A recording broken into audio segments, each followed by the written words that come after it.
Banyak pasangan selebriti yang membutuhkan waktu bertahun-tahun untuk mendapatkan keturunan. Tak sedikit pula pasangan selebriti yang memperjuangkan kehamilan lewat program bayi tabung. Beruntunglah Ria Ricis dan Theo Kurian yang auto hamil di masa bulan madu. Lalu benarkah perasaan ngidam yang biasanya dialami Bumil pindah ke Rian?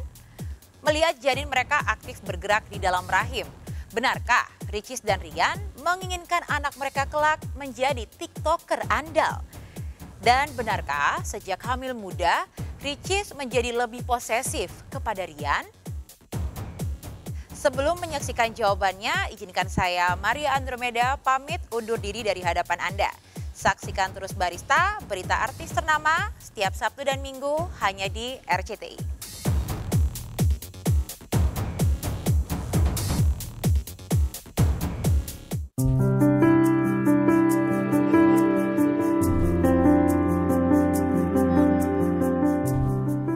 Hidup Ria Ricis berubah 180 derajat dalam 10 bulan terakhir. Bayangkan, awal Juni tahun lalu, Ricis masih menangis dan larut dalam rasa penyesalan yang dalam lantaran sang ayah wafat saat ia tengah syuting di luar kota sehingga bisa menghadiri pemakamannya. Saat itu, hati Ricis luluh lantak karena belum sempat mengabulkan permintaan terakhir almarhum yang ingin melihatnya bersanding di pelaminan. Bagaimana bisa menikah bila pacar pun tak punya? Tapi sebulan kemudian, Ricis yang mengenal Theo Kurian pada Januari 2021 akhirnya mencoba membuka hati dengan membiarkan Rian memasuki taman cinta di hatinya. Rian sangat serius ingin menikah dan gercep mendekati keluarganya.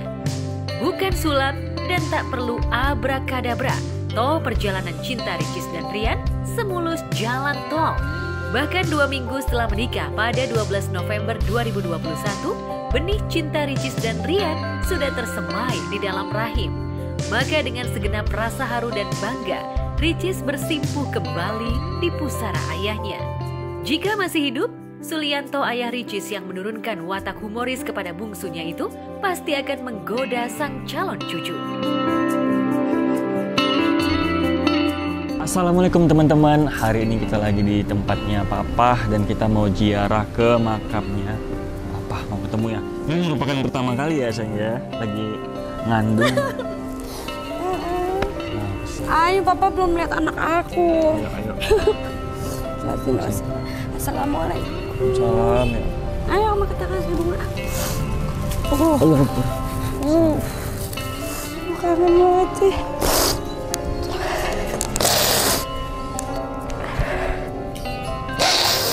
Papa udah datang sama insya Allah calon cucu tersayangnya.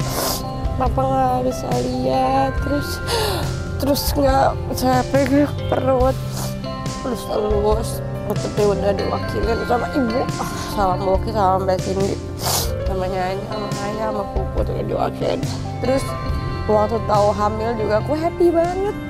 Satu keluarga juga happy, Papa masih happy. Karena dulu kan Papa pernah bilang katanya kalau ada nikah nanti anaknya ada Papa yang gendong gitu katanya. Terus aku nggak sedih sih, apa ya, kangen aja nanti anak aku yang gendong Mbah Unge nggak ada.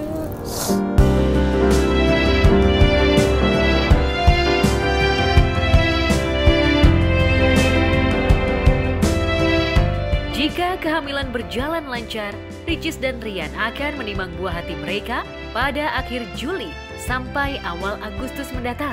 Lantas, seperti apa hasil USG terakhir janin Ricis dan Abang TR? Jadi, ini yang namanya kantong hamil kan?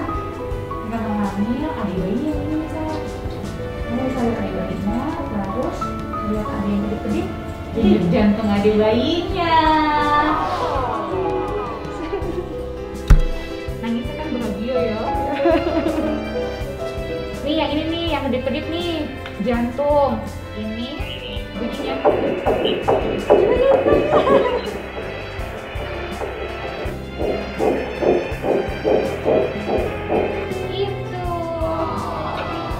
Udah apa-apa. Aku nonton dari sini. Tadi juga di grup family juga mengatakan, oh ini aku bisa tempelin di perut nih untuk pendidikan anakku, kan ada alat yang untuk sekolah baby di janin gitu ya. Dia juga udah seperti itu, dia juga udah beli baju-bajunya, walaupun dia belum tahu jenis kelaminnya apa, jadi dia tetap beli baju yang unisex gitu yang bisa dipakai laki-laki perempuan. Intinya dia udah sekolah, aku udah sekolahin gitu bayi. Udah ada alat buat ininya buat kelas kan. Ntar dia per 1 minggu naik kelas gitu. Lucu kan, bayi aku udah sekolah. Iya, pas lahir dia udah pakai toga. Sampai terharu banget. Haru. Icis yang petakilan gitu. Yoi, keren. Mau punya anak gitu. Makanya lucu doanya kamu juga ya, karena kan kita juga salah satu bobrok, kita juga bobrok ya, kita juga bobrok, kita pengennya kamu juga segala nyusul gitu, biar barengan gitu anaknya nanti.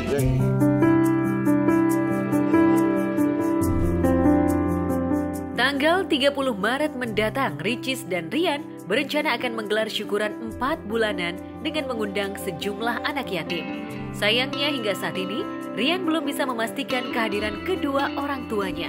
Padahal sebagai menantu satu-satunya, Ricis berharap kedua mertuanya bisa hadir agar bisa ikut mengantarkannya cek kehamilan.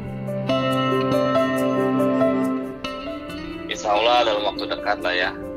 Mudah-mudahan ada, saya pikir yang harus kasih info dari pihak Ricis saja, karena saya mudah-mudahan sih dalam waktu dekat. Itu aja sih. Keluarga datang acara keluarga Rian saya belum komunikasi dengan nyanyi sama papanya, dengan ayahnya, karena dia belum komunikasi mengenai rencana ini. Terakhir baru ngukur baju ya sayang. Ngukur baju, ngukur konsep-konsepnya, segala macam dan lain-lain. Intinya mah berkumpul keluarga besar di acara itu. Karena kan Nyanya sama Ayah belum pernah elus-elus perut nih, jadi ya, kayaknya pengen belum pernah elus-elus perut, jadi pengennya nanti di acara tanggal 30 pertama kali si Dede dielus. Iya, karena kan setelah dari acara nikahan kemarin belum pernah kesini lagi kan ini. Jadi mungkin waktu orang tua ntar kemarin langsung tunggu ya. Amin insya Allah mudah-mudahan.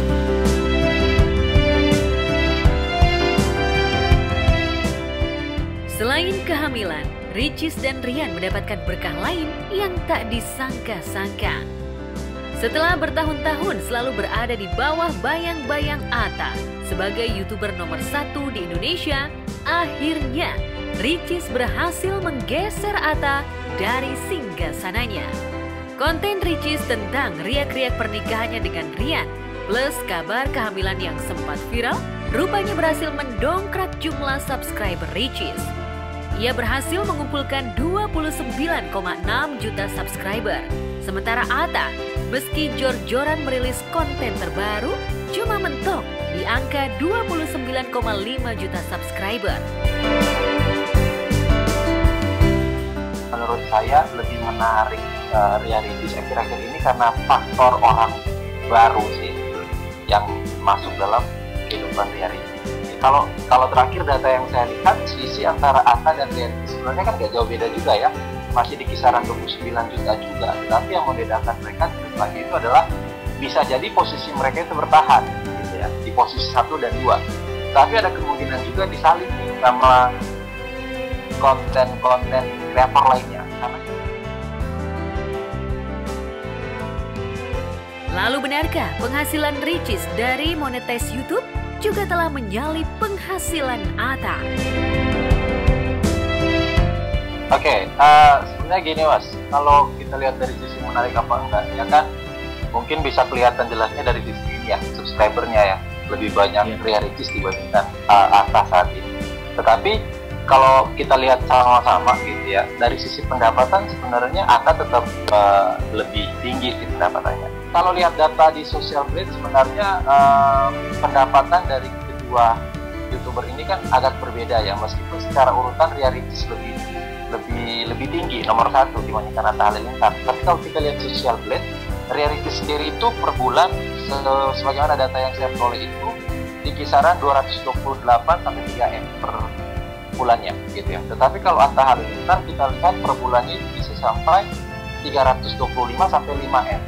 Artinya Mas, sebenarnya terkait monetisasi ini tidak hanya semata-mata datang dari seberapa banyak subscriber yang mereka peroleh. Tetapi kan ada banyak faktor ya, termasuk di dalamnya iklan, kemudian mungkin endorsement. Jadi kedepannya persaingan akan terus terjadi, dan menurut saya ketika mereka coba untuk menggali lebih dalam, kemudian potensi-potensi apa yang bisa dijadikan sebagai konten, saya rasa posisi 1 dan 2 ini akan bertahan lama. Enggak sih, kayak lebih mau bikin spesial persembahan gitu aja sih. Mungkin ada ujangan nggak sih dari Abang Hatta sebagai sahabat, sebagai YouTuber juga, ini nomor 1 dan nomor 2-nya? Enggak sih, nggak ada apa-apa. Yang penting sehat, kita doa aja terbaik.